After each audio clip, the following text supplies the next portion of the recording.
네, 여러분, 저희는 전편에 이어서 이번 시간에도 과연 저희가 이 의심만 하고 있던 이 병원의 행각이 정말 의도가 있었는지, 이 병원은 정말 먹튀 병원이 맞을지에 대해서 한번 기존에 있었던 카페에 회원분들이 올려주신 글들을 통해서 함께 추론해보고자 하는데요. 그 글들을 한번 지금부터 살펴보겠습니다. 저희의 예상대로 역시나 이 병원은 상호를 바꾸기 전부터 이 바이럴 마케팅을 통해 이벤트를 하며 환자들을 끌어모으기 시작했습니다. 이벤트. 첫 번째 게시글부터 한번 보시죠.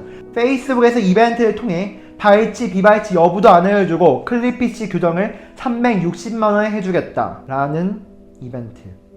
두 번째, 역시나 같은 클립PC 340만원의 이벤트를 진행하겠다. 거기에 월비, 유지장치, 치아, 미백 서비스 등 환자들이 혹할 그런 내용들이 많이 섞여있는 이벤트. 세 번째, 병원의 상호를 변경하고 나서는 환자에게 이벤트에 당첨되었다며 투명 교정을 50% 할인된 가격으로 해주겠다는 이 뻔히 보이는 상수를 하는 또 다른 이벤트를 시작했습니다. 이벤트.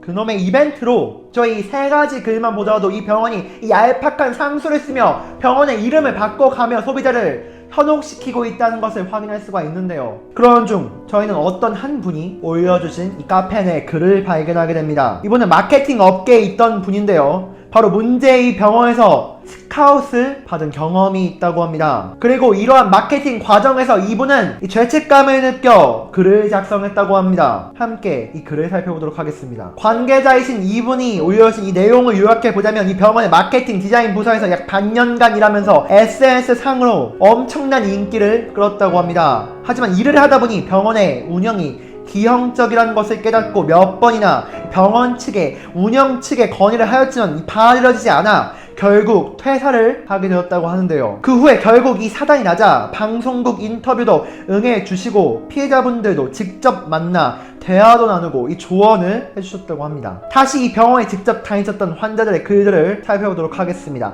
첫 번째 사례입니다. 이분은 이 남편분께서 페이스북 이벤트를 통해 이 치과를 알게 되신 이후 계속된 투명 교정 추천에 어쩔 수 없이 투명 교정으로 교정을 진행하였다고 합니다. 하지만 누가 봐도 엉망진창이었고 교정 중 의사가 너무 자주 바뀌는 일까지 겪었다고 해요. 일방적으로 교정이 다 마무리되었다라며 환자의 의사와는 상관없이 동결되기까지 결국에는 마음에 들지 않아 다른 병원에서 재교정을 하셨다고 합니다. 두 번째 사례 살펴보겠습니다. 이분은 이 부정교합 때문에 교정 상담을 하러 갔지만 이 계속되는 투명 교정 추천에 결국 투명 교정을 진행하였고 1년 정도 진행하던 중 갑자기 철사로 변경하자는 병원 측의 말, 거기에 추가 비용을 요구당하기까지 환자분께서는 이미 교정 중이었기 때문에 어쩔 수 없이 그 무리한 요구들을 다 수락할 수밖에 없었다고 하는데요. 이러한 피해 사례가 또 있습니다. 저희 세 번째 마지막 사례 한번 살펴보겠습니다. 처음 돌출이 심한 상태였지만 상담 실전이 계속된 투명 교정 추천에 어쩔 수 없이 이 투명 교정으로 하였지만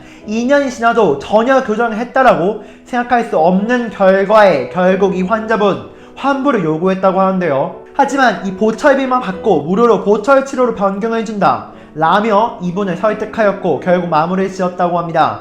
그런데 이 병원의 행태 정말 가관입니다. 이 환자가 철조청 카페 및 개인 SNS에 이 병원에 대한 올린 글들을 캡처해 인쇄한 후에 환자 차트에 끼워넣고 고소당할 수 있다고 협박까지 했다고 하는데요. 여러분, 이 보셨다시피 이 병원은 이벤트, 투명 교정 권유, 의사와 병원 상호명 변경 등 이 뻔한 수법으로 환자들을 유치한 후 결국 폐업으로 끝맺음을 하게 되었습니다. 피해자들은 결국 경찰서를 찾아가 이 억울함을 호소했지만 선납금을 받고 문에 닿았더라도 어느 정도 진료를 한 바가 있으니 이 사기죄는 적용되지 않는다 라는 결과를 받았다고 하는데요. 결국은 이 민사소송을 하여 시간, 돈, 건강 등 이 모든 면에서 오로지 환자들만이 고통스러운 나날을 보내게 된 것입니다. 여러분, 이 병원이 이토록 많은 피해자들을 낳고 잠적을 하였지만 어디에서 또 다른 병원을 개업하여 비슷한 피해자를 만들고 있는지는 아무도 모릅니다. 투명치과, 화이트치과, 굿라인치과 등 먹튀 병원들이 수차례 같은 수법으로 이 엄청난 수의 피해자를 만들었음에도 불구하고 또 비슷한 수법으로 이러한 피해자들이 늘고 있을 때까지 과연 무엇이 바뀌었던 걸까요? 도대체 소비자는 누구를 믿고 치료를 받아야 하는 걸까요? 뉴스 및 기사, 청원 글까지 올려도 바뀌지 않는 슬픈 현실. 그나마 의료법이 개정되어 이 병원 폐업 전 14일 이전에는 해당 환자에게 사실을 통보해야 한다고 바뀌었다지만 가뿐히 무시해버리는 이 병원의 태도. 여러분, 저희 철도청TV는 계속 이러한 먹튀 병원들을 고발하고 더 이상 병원들이 이러한 행위를 하지 못하게끔 경각심을 주고자 합니다. 또한 이러한 사례들이 널리 알려져 결국 피해를 보는 우리